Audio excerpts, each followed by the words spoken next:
Good evening, everybody. Welcome to Weekly Dose Wednesday in our Pursuing Success God's Way community. If you are listening to this back on the podcast, welcome to our latest episode. As always, excited to be here tonight to share with you more wisdom around pursuing success God's way.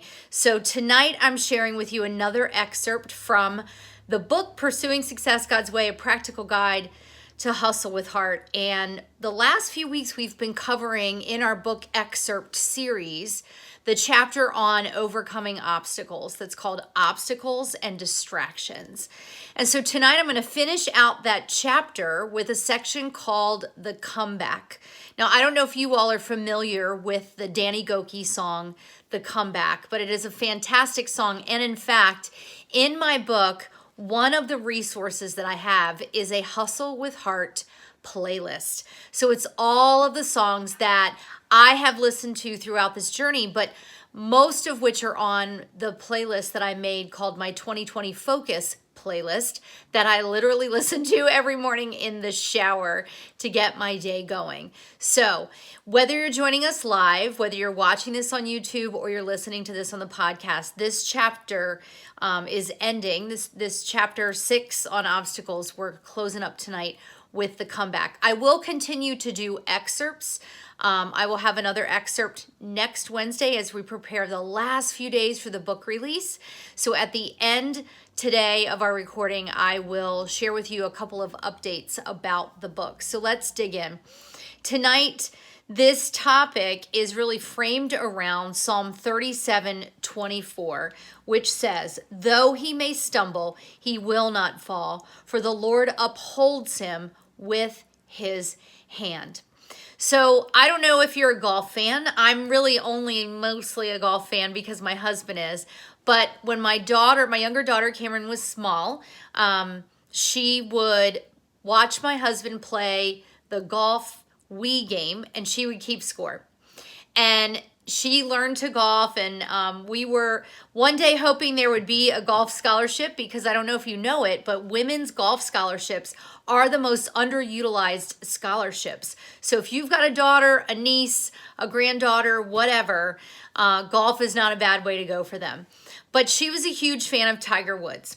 And in 2019, that Masters tournament in Augusta will probably go down in history as one of the biggest comebacks ever. And that's because whether you are a Tiger Woods fan or not, it's hard to deny that the performance that led to his victory in the Masters last year was incredible. He overcame great odds both publicly and privately, immense physical pain from back issues, etc., and an intense scrutiny from the media about making a comeback.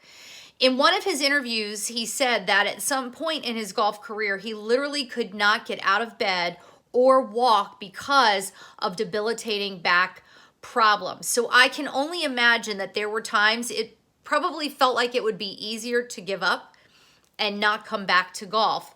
But he did not. He persevered. So when we are working and hustling with heart and pursuing success God's way, we really can expect challenges to come along. The book of Revelation shows us, as my friend Lisa says, that when all is said and done, God wins, period. So our comeback is his victory. And very often we may find ourselves in a place in our business that feels like it is an incredible setback. But I like to think of it sometimes as one of those little toy cars that you pull back and then let go so that it can move faster forward. That is what I feel like God orchestrates in the success for us, just like he did for some biblical underdogs. So who were some of those underdogs? Joseph, Gideon, Daniel, David, all what we would think to be underdogs that God completely set up for an incredible outcome. 1 Chronicles 29:11 and 12 sums it up as this: "Yours, O Lord, is the greatness and the power and the glory and the victory and the majesty. For all that is in the heavens and in the earth is yours. Yours is the kingdom, O Lord, and you are exalted as head above all. Both riches and honor come from you, and you rule over all. In your hand are power and might, and in your hand it is to make great and give strength to all. So God created us to need him and to hold on tightly as we move forward to his hand.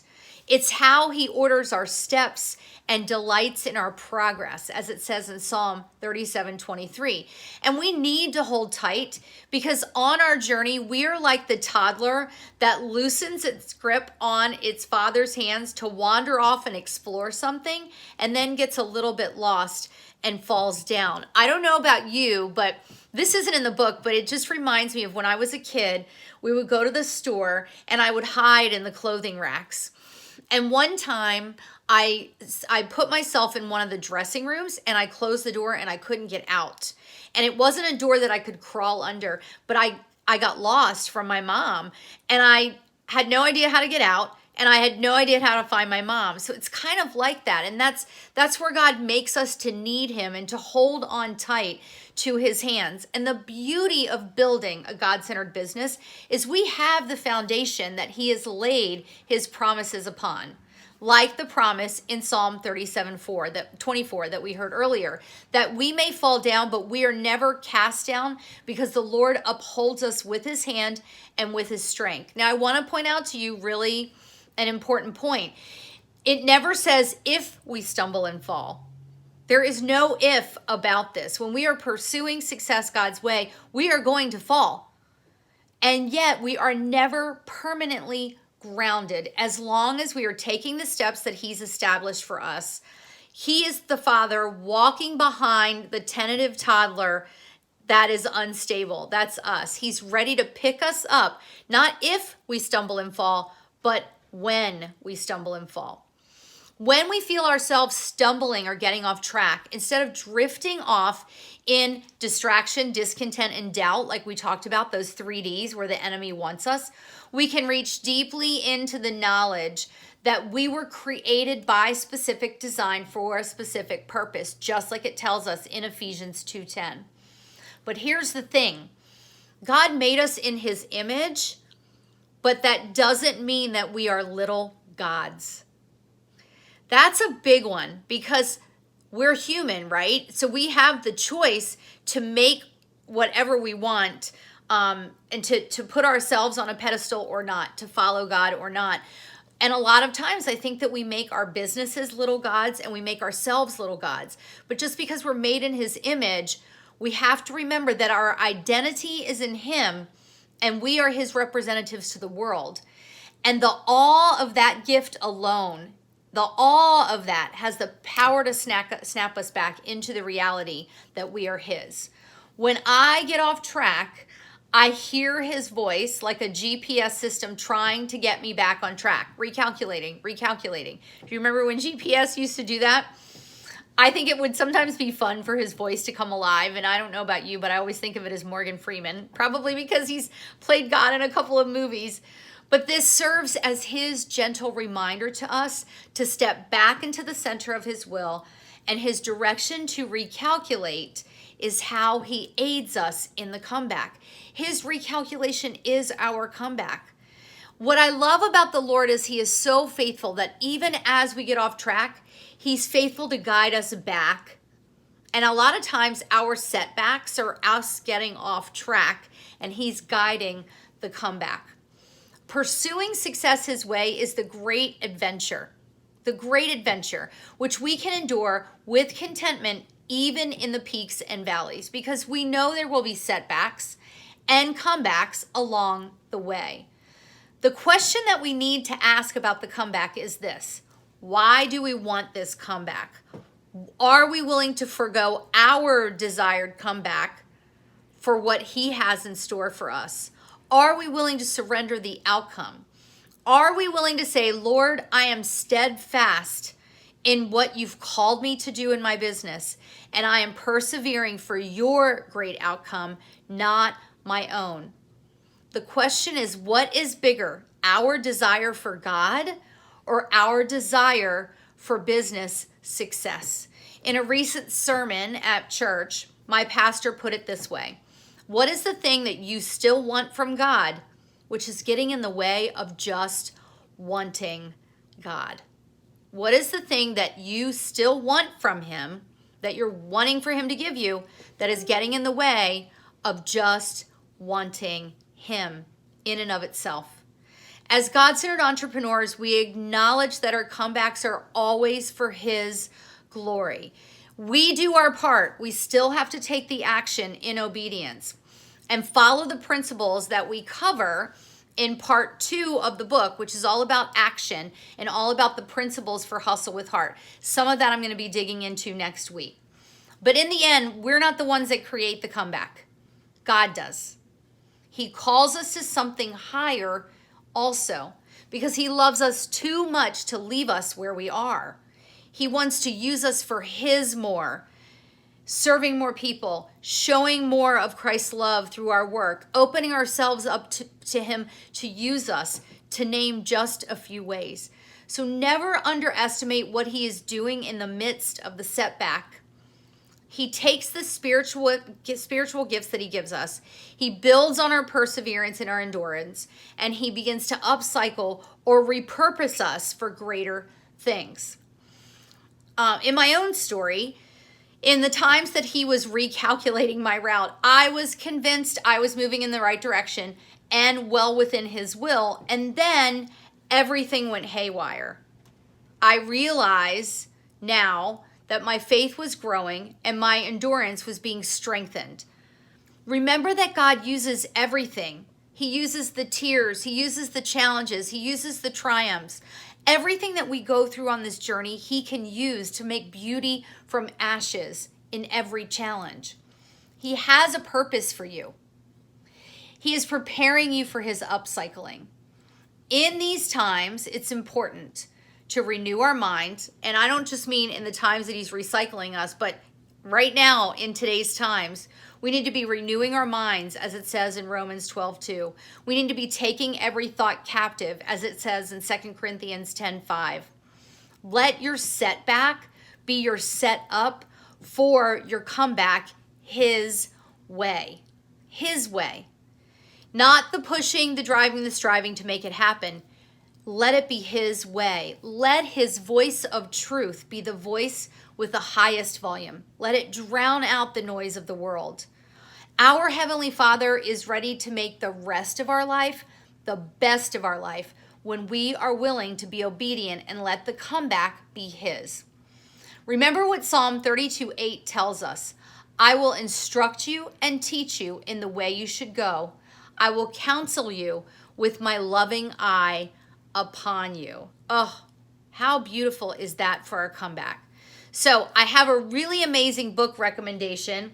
In the back of my book, I have a scripture index, so it will tell you the chapter and then each of the scriptures that's listed in the chapter. And I also have a resources list. So it's a list of books that I'm quoting in my book. It's a list of actual books that you can check out. It's a list of podcasts and then the playlist, which I think is cool. But there's one book in particular that I want to recommend to you. And if I go back and remind you what my pastor said, which was, what is the thing you still want from God, which is getting in the way of you just wanting God? Well, there's a fantastic book called I Want God. This is by Lisa Whittle. She is one of my very, very favorite authors. It's a quick read, but it is a fantastic book. So let me tell you about some of the chapters in this book. I want God more than comfort. I want God more than logic and reason. I want God more than popularity. I want God more than blessing. And I want God most. So what is it that we're wanting from him that's getting in the way of us just wanting him? And I don't say just lightly, because that really needs to be the main thing that we are wanting, right? But the end of this chapter here is all about the fact that we will stumble and we will have obstacles. If I go back to what we've covered the last couple of weeks, in this chapter, we talked about being off balance, distraction, discontent, and doubt, the 3 Ds where the enemy wants us, misalignment to his assignment, and chaos and backlash. And then wrapping all of that up together to know that the obstacles will come and that we will fall, but that he will pick us up and set us back on our feet for the comeback for his glory. I am so excited. Let me share with you a couple of quick updates about the book. First and foremost, it is in layout. I got to see a preview of the layout today, and it is exactly looking the way I wanted it to look. If you've seen me post the cover of the book, it has a vine on it because the foundational verse for Hustle with Heart is John 15:4, abide in me and I in you. So the vine is so important because 15:5 talks about that he is the vine and we are the branches. And so that is sprinkled throughout the book, which I'm super excited about. Because that's in layout right now, I'm really hoping that we'll be able to upload it to Amazon Kindle Publishing, and it will be digitally published so that by maybe early next week or maybe mid next week, so maybe ahead of the paperback, there will be the ability to pre-order the Kindle. But I'm not freaking out about that because if we can't pre-order the Kindle, that's okay. You just get a paperback. But the paperback release date is March 31st. So over the next couple of weeks, you're going to see me sharing some images. My incredible book team of almost 70 people is going to be sharing on their networks as well. So excited about this. So many sharing some of the endorsements from some amazing, amazing authors and coaches and pastors. I'm going to be sharing some quotes from the book as well to start to get people excited about that. So that's going to be coming. And then as we get closer, I'll be sharing every day. Sorry, I'm enjoying my Arbonne tea. A little bit every day. And then I'll tell you when it's time to get online and order the book. You can go to erinharrigan.com. There's a snippet of the book.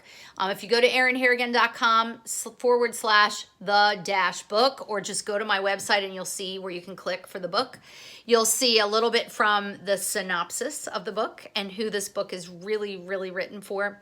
So that's all on my website. And if you haven't already subscribed, please go and do that so you can stay up to date. This is not going to be the last book.